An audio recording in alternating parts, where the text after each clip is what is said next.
I said, just in general terms, what's distinguished this camp from Right. from your first two? Yeah, I mean, as I look back, on the first two and then on this one, it's been a good camp.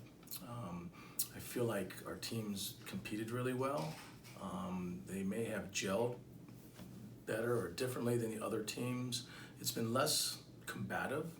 I don't know if that's a good thing or a bad thing, but I think overall it's been good. I think there's a mutual respect. There's a trust the process. We're trying to get things done. There's not a lot of just individual tension out there a lot of times. There seems to be a more cohesive group of guys, going into the first game. Looking at last season and last spring, even, what did you set out to shore up maybe? Yeah, I mean, there's transfers that you like to think you can come in and help. I don't know, offset some of the loss of some really talented seniors that we had a year ago. I don't know if there's some guys that are still in the process of claiming their eligibility, but going into the first game, pretty much we're going with the guys that were here this spring. Offensively, that's some pretty good guys when you look at our passing game, our receivers, our quarterback. That's been pretty solid. I think the offensive line has gelled, even though there's not really a true returning starter in that group, but they've played well together through spring and through summer and now into fall camp. So really anxious to see how well they play, when the lights come on Saturday night.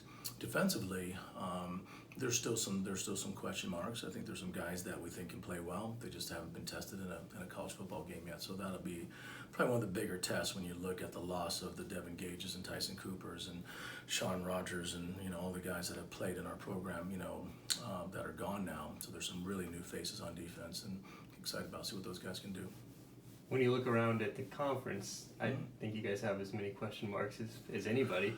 I would think so. What do you think the ceiling is for this team? Boy, it's anytime we have a returning quarterback, our ceiling can be pretty good. I just think just the way that person understands the offense and can take advantage of what they've seen, take advantage of their experiences. When you look historically, that's been a good trend for us, but I think that's a key for us offensively.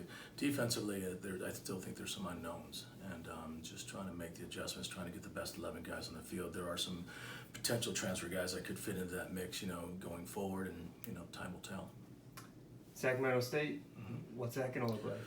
It's it's going to be a challenge. There's no doubt. It's a good elite program. FCS program. You don't want to look at records and things like that. And I'm not trying to play the David and Goliath card. With them.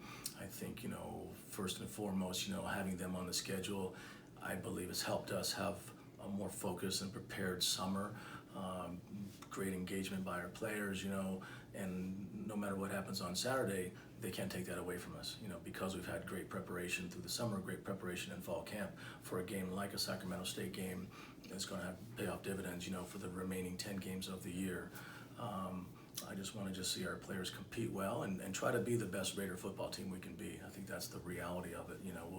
If we play well, we have a lot of things going for us that they don't have. We have great tradition here. We have some set values that we've been, upholding for many years. Those are things that program's trying to establish. So whether, we go up or we go down, I think we can kind of stick to those values and just play a really solid game and be the best that we can be on Saturday.